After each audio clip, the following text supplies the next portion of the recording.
गरीब मायका। मोहिनी के 3 बेटे थे। पति खूब अच्छा कमाता और बड़े घर के ऐश सब था मोहिनी के जीवन में।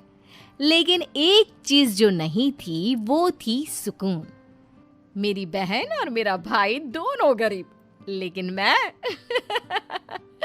मेरे पास तो नोट की बरसात है।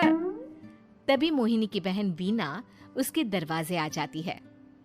अरे मोहिनी कैसी है? मेरे घर में ना सिलेंडर खत्म हो गया है।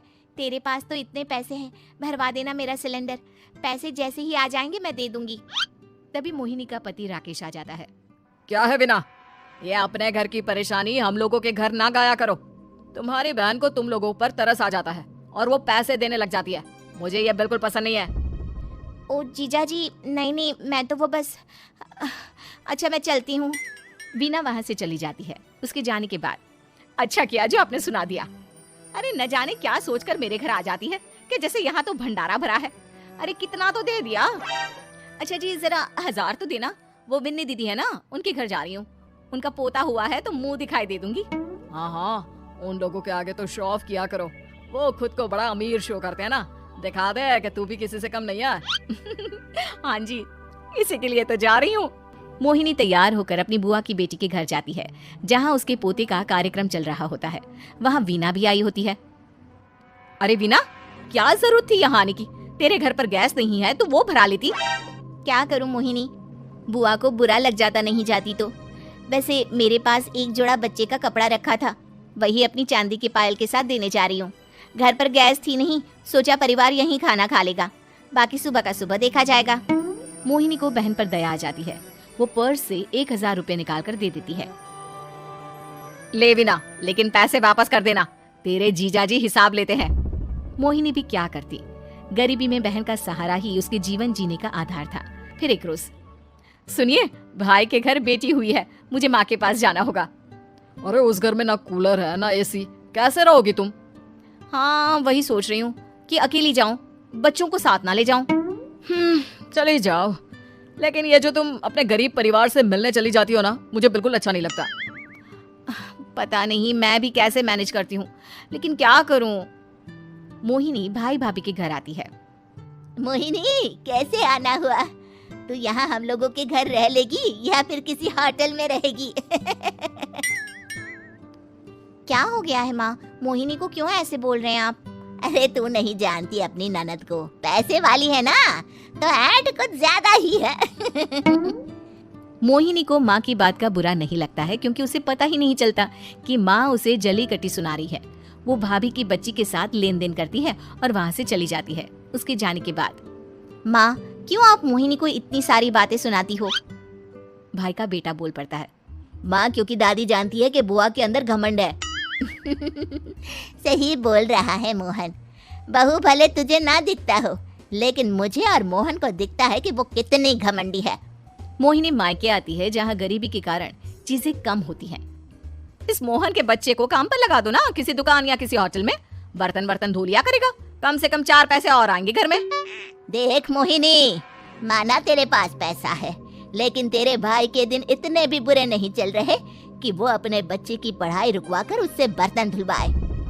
मोहन माँ की ओर देखता है, जैसे आंखों से बोल रहा हो, देख लिया बुआ का हाल। हाँ मोहिनी बात तो सही है, लेकिन अभी मोहन को पढ़ना है। आखिर तुम भी तो अपने दोनों बेटों को पढ़ा रही हो ना। मेरे बेटों से कैसे कंपेयर कर सकती हैं आप? अरे वो तो कलेक्टर बनेंगे। हाँ कल को वो मोहन को नौकरी में रख लेंगे, क्यों? मोहिनी कुछ दिन और रहकर चली जाती है। धीरे धीरे दिन बीतता है। मोहन बड़ा होता है और कड़ी मेहनत से सफल भी हो जाता है। मोहिनी, माँ के जाने के बाद तो तुमने भाई भाभी के घर जाना छोड़ ही दिया, क्यों? वो क्या है ना, उन लोगों का घर छोटा है, मेरे बच्चे जाना ही नहीं चाहते। पर तुझे क्यों अचानक मायके की बात याद आ गई? यार मेरा तो मायका है, भाई भाभी है, मेरा तो आना जाना लगा ही रहता है। हाँ क्योंकि तुझे आदत है ना ऐसे छोटे से घर में और कम पैसे में रहने की। वैसे क्या खबर है आजकल मायके की अपने? अब वो घर छोटा और कम पैसे का नहीं रहा, क्योंकि मोहन तो बहुत बड़ा आदमी बन गया है। फिर क्या? मोहिनी भाभी को फोन करती है। मोहन किसी बड़ी कंपनी का मैनेजर हो गया है क्या भाभी? क्या ये सच है? हाँ मोहिनी दीदी, अब तो हम लोगों के गरीबी के दिन कट गए। आपके भाई ने कोई अच्छे कर्म किए होंगे जो हम लोगों का बेटा इतना अच्छा कमा रहा है। देख लो भाभी, पहले भी आपने कई गलतियां की थी, आप थोड़ा संभल कर चलना। भाभी को मोहिनी की बात समझ में नहीं आती कि वो क्या कहना चाहती है। फिर एक दिन वीना मोहिनी से कहती है, मोहिनी, हमारा भतीजा मोहन अच्छा कमा रहा है, क्यों ना मैं अपने बेटे की नौकरी के लिए उससे बात करूं। अरे बुआ का बेटा है, ये सोचकर मदद तो करेगा ना। हाँ हाँ, क्यों नहीं करेगा, उसके बुरे दिन में तो हम भी खड़े थे। मोहन को वीना फोन करती है और अपने बेटे की मदद करने की बात करती है।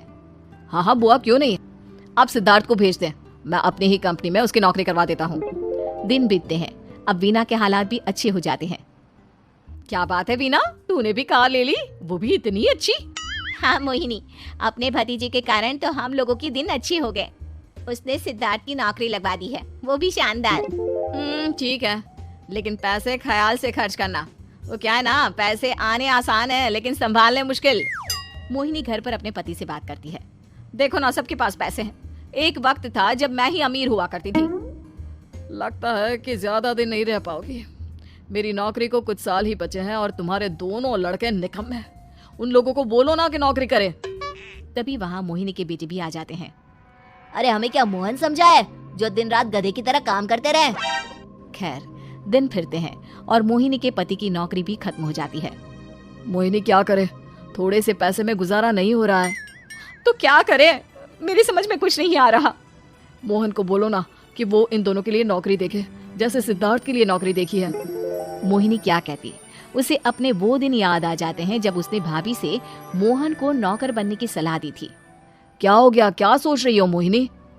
यही कि वक्त कभी भी किसी का भी पलट सकता है, ऊपर वाले से डर कर रहना चाहिए।